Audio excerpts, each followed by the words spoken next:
Eh bien bonjour les amis, nous voilà pour notre vidéo dessert du week-end. On ne fait que deux petites vidéos ce week-end parce qu'on va se concentrer sur la préparation du déconfinement et de l'ouverture. On reçoit plein de frigorifiques, on passe de belles commandes, donc on est un petit peu occupé par le fait aussi de venir couvrir notre site internet, de préparer les menus puisqu'on vous a déjà affiché le menu pour la semaine prochaine.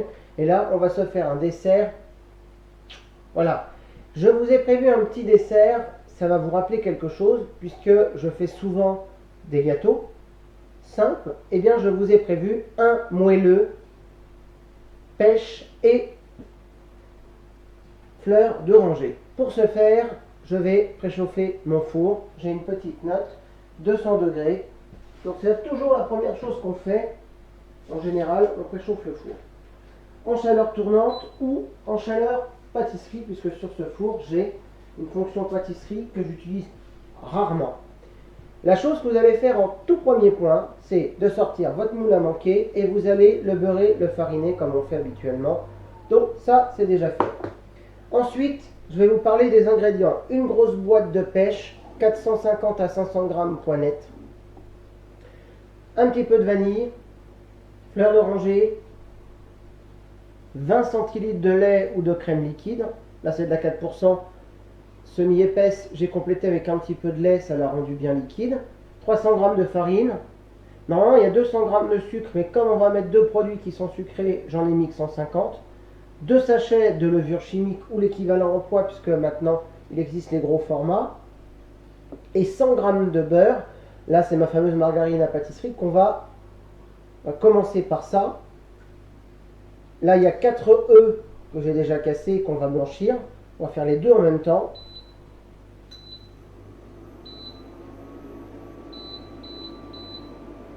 Et là, on se met au plus bas, à 60 degrés, tranquillement. On fait fondre notre margarine sans se poser de questions. Là, on va mettre les œufs à battre. Et on va insérer le sucre de façon, je vous l'avais déjà dit pour des moelleux, à faire doubler de volume. C'est-à-dire qu'on veut napper, donc ça doit doubler de volume. Vous allez voir, le beurre va fondre très vite avec l'induction. Je mets en route une première fois, tout doucement. J'augmente progressivement, c'est pour venir mélanger mes œufs.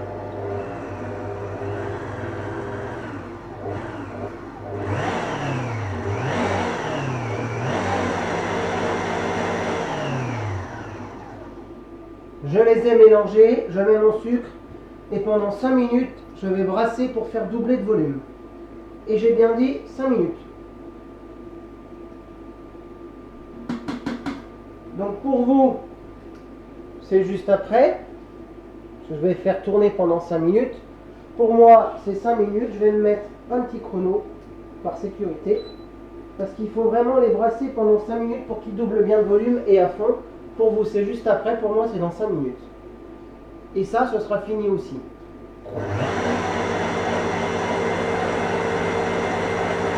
Voilà, cela fait maintenant 5 minutes. Vous voyez, ça sonne que nos œufs sont battus. On va obtenir quelque chose qui ressemble à un petit peu comme si on avait monté une meringue. C'est très blanc. Donc, bon, là, la lumière, comme d'habitude, est assez forte. Mais vous voyez, c'est pas jaune du tout. C'est blanc. On a vraiment, c'est monté, il y a de l'air, c'est très mousseux, c'est très aérien. C'est molto parfait. Ensuite, on va tamiser la farine en deux parties et on s'occupera de découper les pêches. En fait, je vais mettre une première partie de ma farine. Certains vont dire, ah, c'est comme quand on avait fait, le biscuit dacquoise. C'est effectivement un peu dans le même esprit que la fois où on avait fait la dacquoise, sauf que c'était des blancs qu'on avait montés puisqu'on réalisait une espèce de biscuit un peu comme le macaron. Donc voilà, tout à fait. On prend notre farine, donc je fais moitié-moitié. Et je mets mes 2 sachets de levure chimique dans ma première moitié de farine. Habituellement, je pré-mélange ma levure chimique et ma farine. Mais là, j'ai un très grand bol, donc si vous le faites avec le fouet de votre mixeur plongeant donc ou le fouet de votre batteur, vous devez vraiment rester 5 minutes. Si vous le faites à la main, vous allez vous faire des pectoraux, hein. Je vous le dis d'avance. Voilà. On va refaire la même opération. Je la mets en 2 fois, mais je la travaille en une seule fois. C'est juste pour bien mélanger ma levure au milieu.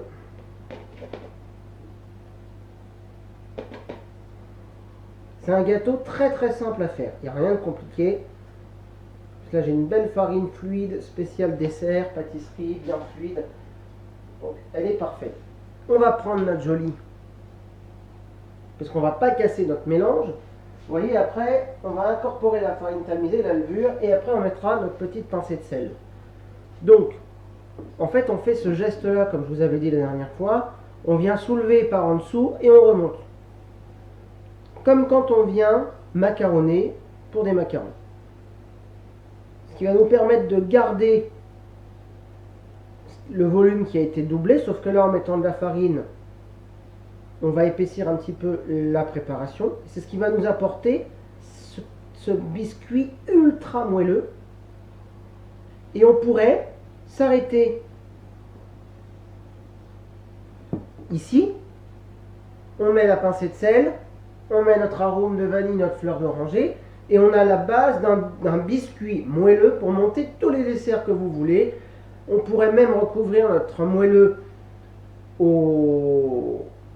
à la pêche avec par exemple on monte une chantilly, on le recouvre, voilà, comme quand on fait des beaux biscuits. Là vous avez la base d'un biscuit moelleux. On a vu l'Inde aquoise et là on voit un biscuit ultra moelleux. La cuisson est assez longue, c'est quand même 40 minutes au four. Et on essaie de ne pas trop casser la préparation, même si on sait qu'avec la farine ça va se casser et qu'on va redonner de la densité de toute façon.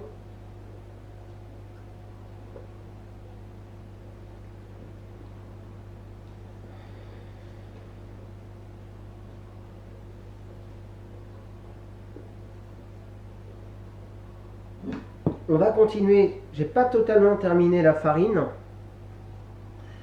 On va se mettre 2 belles pincées de fleur de sel. La fleur de sel, c'est l'exhausteur de goût par nature. Moi, j'ai une petite cuillère à pincer qui était fournie avec voilà, avec une des fleurs de sel. Donc c'est très bien, je l'ai gardé. Ça correspond à l'équivalent d'une pincée et ça m'arrange. On va mettre un petit bouchon de fleur d'oranger. Ça va, vous allez voir ce que ça va faire avec la pêche. Et on va se mettre une petite cuillère à café d'arôme de vanille. Une cuillère à soupe, pardon. Voilà, on est généreux. Ou 2-3 gouttes si vous avez un extrait et pas comme moi ici un arôme. On a besoin de 20 centilitres et du beurre. Alors, c'est ça. Donc, une fois qu'on a mis notre farine, on va continuer avec les arômes à légèrement la travailler. Quand notre biscuit est pas trop mal, on prend la margarine qu'on a fait fondre ou le beurre. Donc je vous dis, ça c'est vraiment la base du biscuit moelleux. On verse la moitié.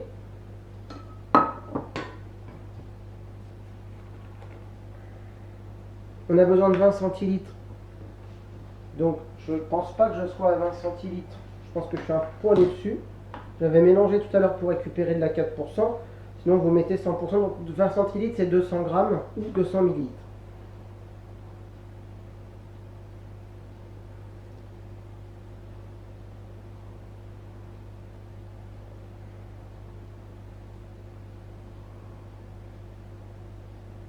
Voilà. Ben, vous voyez, j'ai vu juste, il n'y en a plus. Alors, en même temps, c'était un contenant de 25 centilitres, donc c'était pas très compliqué. Et là, je vais remettre le reste du beurre ou de la margarine. Voilà, c'est pour bien mélanger le lait. On pourrait même faire fondre les deux ensemble, sauf que ça chaufferait notre lait, c'est pas ce qu'on veut. Et là, on refait la même opération. On va venir mélanger avec la maryse sans casser. L'idée, c'est d'avoir quelque chose de plutôt lisse.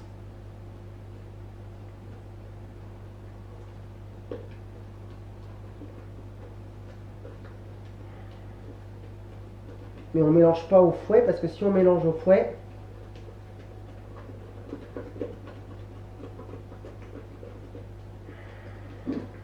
on va perdre la structure très aérienne et très gonflée des jaunes qu'on avait tout à l'heure.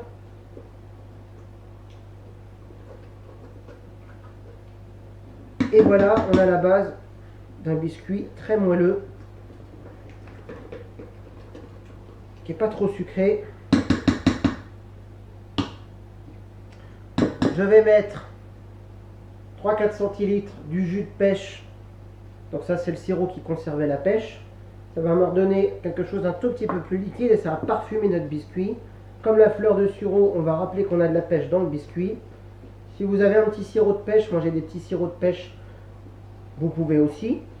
C'est mieux, mais là, comme j'avais le sirop dans la pêche et que c'est toujours parfumé parce que les pêches ont baigné dedans, c'est pas mal aussi. Ça, c'est fait. On laisse ça de côté 30 secondes et on va aller découper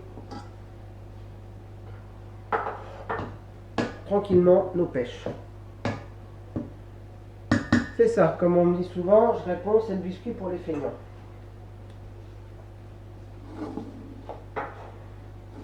Là, l'idée, vous m'avez déjà vu faire avec la poire, on prend nos pêches dans le sens le plus grand. L'idée, c'est de faire des lamelles, comme ceci.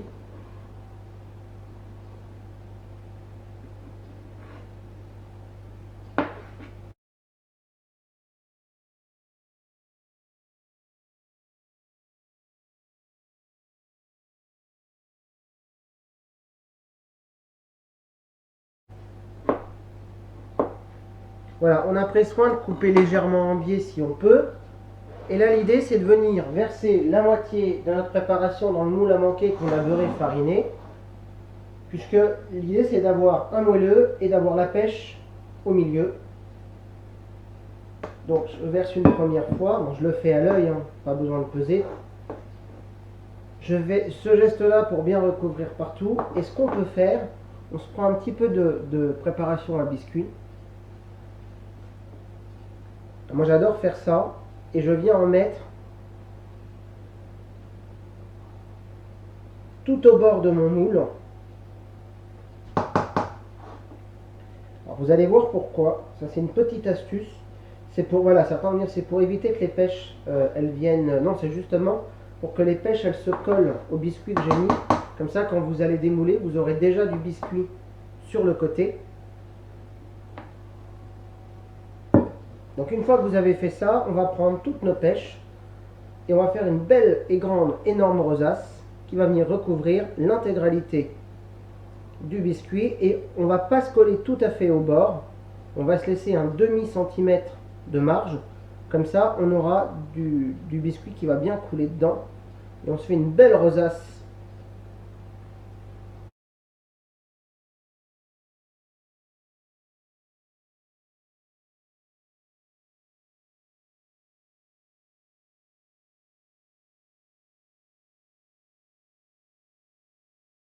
On peut s'en garder pour mettre en décor sur le dessus si on veut.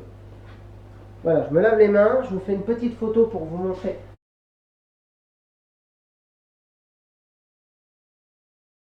On met tout ce qui reste par-dessus. Moi, j'aime bien commencer par les bords, tout doucement, à petit filet. Comme ça, je viens bien couvrir, comme je vous ai dit, tous les trous.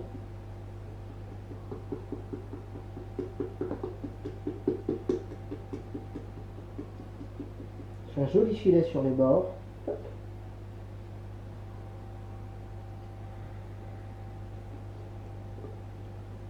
Et tout le reste. Normalement, la recette que je fais habituellement sur le bouquin pro que j'avais, sur les bouquins de traiteurs, enfin les bouquins de pâtisserie, de CAP, enfin tout ça, ils font pour 4 personnes 2 œufs. Moi, je me suis dit, ça va pas remplir mon moule à manquer, ça va pas monter jusqu'au dessus, je vais pas avoir assez d'épaisseur avec la pêche. Je me suis dit, je suis sûr et certain qu'il faut doubler les quantités. Quand il y a 2 œufs dans un dessert, à part pour de la crème pâtissière, en général, c'est jamais assez. Et j'avais raison. Donc les premières fois que je l'ai fait, je me suis dit, mon pépère, il faut au moins 4 œufs, il faut doubler les quantités, mais on va désucrer, parce qu'on a déjà du sucre dans les pêches au sirop, on a du sucre partout. Donc c'est pas la peine de sursucrer. Et là, on peut le faire au milieu, on prend la pêche et on fait petite rosace. Voilà, juste au milieu pour donner un peu de décor.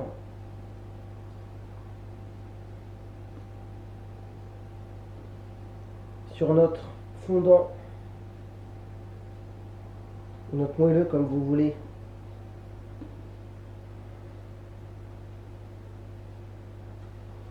À la pêche.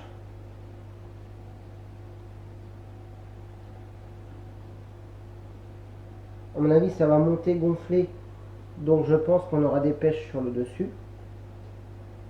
Ça aura recouvert les pêches, mais ça, c'est pas grave. Hop. Amusez-vous pendant ce confinement, faites-vous plaisir.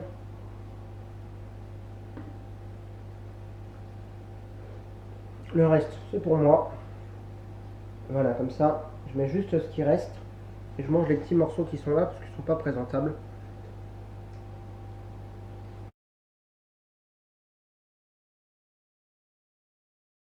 Hop, direction le four. Regardez, je fais comme d'habitude, par sécurité. Et puis si jamais il y a un accident, c'est toujours mieux. J'aurais dû faire ça dès le départ. Parce que vous voyez, hop, c'est toujours bien d'avoir le truc qui ferme bien. Il y a même maintenant des nouveaux, je les ai vus, des nouveaux moules à manquer. En fait ici, on vient fermer et le système se clipse légèrement à l'intérieur.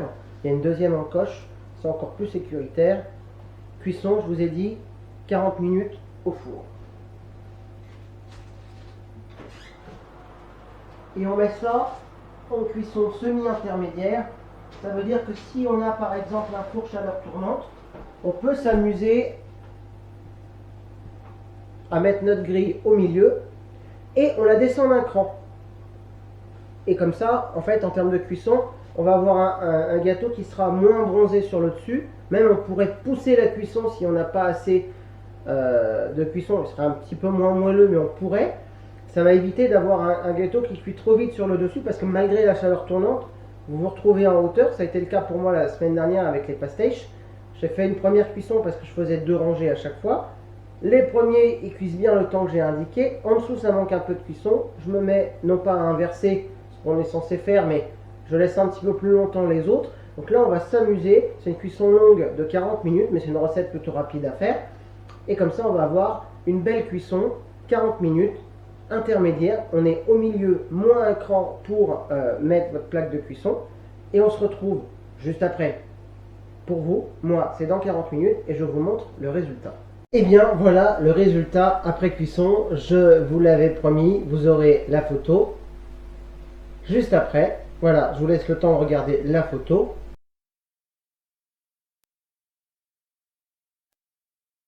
Et bien vous avez vu, il est magnifique, il est beau, il est prêt à déguster. Et si on s'en payait une tranche, enfin plutôt vous, et bien pour ça il faut le refaire, ce délicieux moelleux à la pêche. Je vous redonne juste les ingrédients sans la pêche. Ça vous donne les ingrédients pour faire le biscuit tout seul, parce que c'est un biscuit moelleux. Donc on peut y mettre les fruits qu'on veut. Et ça vous permet derrière, après, si vous voulez avoir quelque chose, même s'il est très beau, mais de beaucoup plus élégant, de venir avec une poche à douille, par exemple, rajouter par-dessus une très belle crème montée, ou venir le recouvrir de pâte d'amande ou de pâte sucrée, et vous avez un délicieux biscuit pour tout type de gâteau, comme la dacquoise par exemple ou la génoise. Voilà un délicieux biscuit moelleux. Il n'y a rien de compliqué dans les ingrédients. C'est 300 g de farine, 150 g de sucre, 100 g de beurre, une cuillère à café d'arôme de vanille, un petit peu d'arôme de fleur d'oranger, 2 pincées de fleur de sel, 2 sachets de levure, 20 centilitres de lait et 4 œufs. Vous le savez, chez Croque-Mango, on vous propose, et vous avez vu, on a mis le menu de la semaine en ligne sur Facebook. Il va pas tarder sur le site internet. Petit contretemps, le site a bugué, c'est tellement saturé, vous êtes nombreux à venir visiter le site, que l'hébergeur chez qui on est eh bien ça a été totalement saturé, donc impossible les amis de faire de mise à jour sur le site. Mais ne vous inquiétez pas, on revient très très bientôt. Et puis donc comme je vous le disais, vous pouvez commander nos petits paniers repas, vous connaissez le principe. Et désormais directement croquemambon.fr, le drive.croquemambon.fr ou croquemambon.fr, ça vous donne accès à la même adresse. On n'a pas fusionné les deux sites, on a juste un accueil du tonnerre qui vous permet de naviguer entre nos deux sites pour avoir accès à la partie commande, pour avoir accès aux recettes. Vous connaissez le principe, vous pilotez tout directement sur notre site et on sera heureux de venir vous livrer pour 5 € ou c'est gratuit si vous venez récupérer directement à l'atelier. Vous le savez, chez Croque-Mambon, tous les week-ends, 1, 2, 3 vidéos. Le jeudi, un Facebook Live. Ce jeudi, c'est notre dernier Facebook Live consacré aux soignants. Donc le jeudi qui vient, après lundi 4 mai, la semaine prochaine, puisqu'on va malheureusement être déconfiné et heureusement pour nous, on a encore du boulot, comme je vous ai dit tout à l'heure, on a du nouveau frigorifique qui ne devrait pas tarder à arriver. Et donc du coup, moi, ce que je vous propose, c'est vraiment un Facebook Live le jeudi après-midi, qui sera décalé après au lundi pour des questions de timing, puisqu'on sera en atelier une grosse partie de la semaine et en préparation traiteur. Pour l'instant, on garde le jeudi comme Facebook Live et on se fera des petits Facebook Live avec des techniques, ou même peut-être juste c'est moi qui parle et vous qui me posez les questions et j'y réponds, puisque j'ai beaucoup de questions techniques. Voilà, chez Croque-Mambon, on est très mal poli. Vous me l'avez encore dit cette semaine, je ne dis jamais bon appétit parce que notre formule c'est gourmandisez bien et en ce moment, restez chez vous. À bientôt.